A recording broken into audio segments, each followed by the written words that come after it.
샬롬, 한 주간도 평안하셨나요? 오늘의 말씀입니다.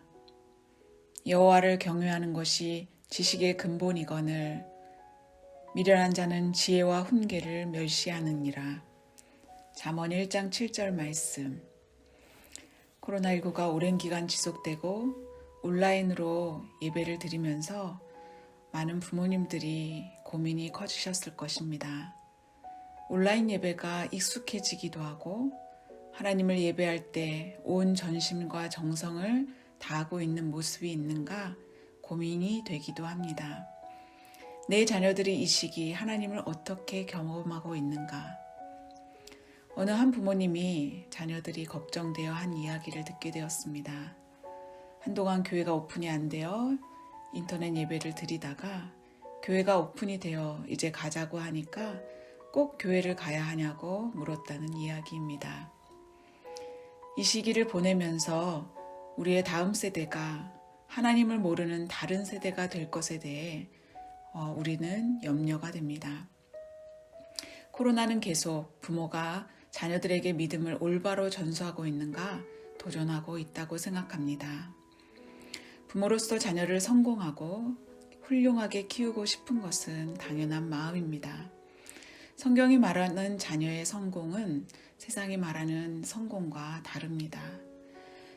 성경이 말하는 자녀 교육은 하나님이 창조하신 목적과 비전대로 자녀들이 살아가도록 돕는 것입니다. 그것은 바로 하나님의 형상을 회복해 가는 것이고 하나님이 주신 생명이 그 생명으로 충만하게 되는 것입니다. 그럴 때 우리가 행복감을 갖게 되고 하나님께 귀하게 쓰임받게 되는 것이지요. 박상진 교수님의 성경 속에 나타난 하나님의 학습법이라는 책을 소개해 드리고 싶습니다. 오늘 우리의 자녀들이 하나님의 지혜와 비전을 가지고 멋지게 살아가기를 원하신다면 먼저 성경이 말씀하시는 원리와 기초를 잘 알아야 된다는 것을 오늘 그 책에서 설명해 주고 있습니다. 그 중요한 성경의 원리가 무엇이냐면 바로 여경지근입니다. 이것은 줄임말인데요. 오늘 읽은 말씀 여호와를 경외하는 것이 지식의 근본입니다. 라는 말씀입니다. 하나님 경외함과 지식은 바로 연결되어 있다는 것이기도 하지요. 오늘 본문의 지식은 삶을 살아가는 가장 중요한 지혜를 갖는 것에 더 가깝습니다. 하나님은 진정으로 자녀들이 지혜로워지고 슬기로워지고 지식의 근본이 되기를 원하십니다. 그런데 그것을 위해 먼저 이루어져야 될 것은 여호와를 경외하는 것이라고 말씀합니다.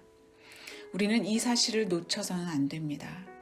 여호와를 경외하는 것, 그것이 우리의 삶의 가장 기초가 되고 근본이 되는 일이라는 것을요. 그렇다면 여호와를 경외한다는 것은 무엇일까요? 그것은 하나님의 권위와 거룩하심에 대하여 공경과 두려움을 나타내는 말입니다. 하나님이 보고 계시고 하나님이 듣고 계신 살아계신 하나님이라는 그 믿음이 우리가 하나님을 두려워하고 공경하도록 만들어줍니다. 오늘 하나님을 경외한 사람으로 가장 성경에서 그런 삶을 살아간 인물을 손꼽으라면 아브라함일 것입니다. 하나님을 온전히 경외한 그의 삶의 특징은 무엇일까요? 그것은 하나님을 경외하는 삶이었고 그것이 바로 예배의 삶으로 드려졌습니다. 그는 하나님을 예배하는 삶을 중심으로 살았습니다. 어디로 터전을 옮길 때마다 그가 맨 처음 행했던 것은 제단을 쌓고 하나님을 부르는 예배의 행위였습니다. 세상의 향락보다 하나님을 바라며 하나님을 의지하였습니다. 그의 삶의 중심이 하나님께 있었기 때문입니다. 그런데 우리는 예배를 잘 드렸다는 기준이 때로는 우리의 마음에 감동이 있을 때 내가 만족스러웠을 때라고 생각하지만 그것은 우리의 착각입니다. 예배란 하나님을 경외하며 경배하는 우리의 모습입니다. 하나님께 항복하고 나 자신을 내어드리는 것, 나의 주권을 포기하고 하나님의 뜻에 나의 삶을 맡기는 것, 그것이 진정한 예배입니다. 오늘 우리의 자신을 완전히 하나님께 내어드리는 이것이 우리의 예배이고 이것이 우리의 믿음이고 그것이 하나님을 온전히 신뢰하며 경외하는 삶입니다. 어떻게 하면 자녀들이 이 역영지근의 삶으로 나아갈 수 있을까? 그것은 먼저 부모가 예배의 삶을 살아가는 것입니다. 우리 가정에 부모가 무릎 꿇는 지성소가 있을 때 부모의 모습을 통해 자녀들이 하나님 경외함을 배우게 될 것입니다. 우리의 가정의 예배 속에 또 나의 삶의 예배 속에 이 예배 속에서 우리는 하나님의 견고한 하나님의 말씀이 우리의 삶의 기준이 되어 살아가게 됩니다. 하나님을 말씀으로 대면하고 음성을 듣게 되고 하나님의 마음을 우리의 가슴에 품게 되기 때문입니다. 이 시대를 살아가는 우리 아이들에게 너무나 많은 위험들이 존재합니다. 도박, 게임, 음란물, 폭력, 왕따 같은 것들이 정말 우리 아이들을 유혹하고 넘어뜨립니다. 많은 부모들이 이런 자녀들의 어려움 속에서 고민하고 기도하는 모습을 보고 저 또한 안타까운 마음이 들 때가 많습니다. 그런데 저는 원론적이지만 아이들이 하나님을 사랑하고 경외하기만 한다면 말씀이 기준이 되어 살아가게 될 것이라고 확신하며 이야기할 수 있습니다. 말씀만이 우리 아이들을 견고히 세울 수 있습니다. 우리 부모들이 아이들을 계속해서 가르칠 수 없다고 생각합니다.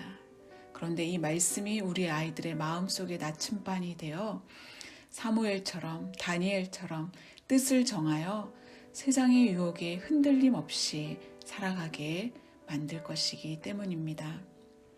청년이 무엇으로 그의 행실을 깨끗하게 하리이까? 주의 말씀만 지킬 따름이니이다.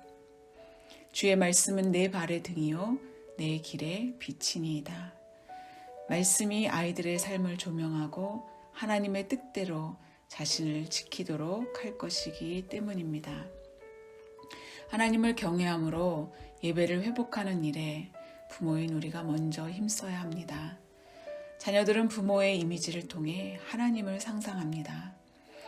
부모가 하나님을 상상하는 통로이고 하나님을 알아가는 통로이기 때문입니다.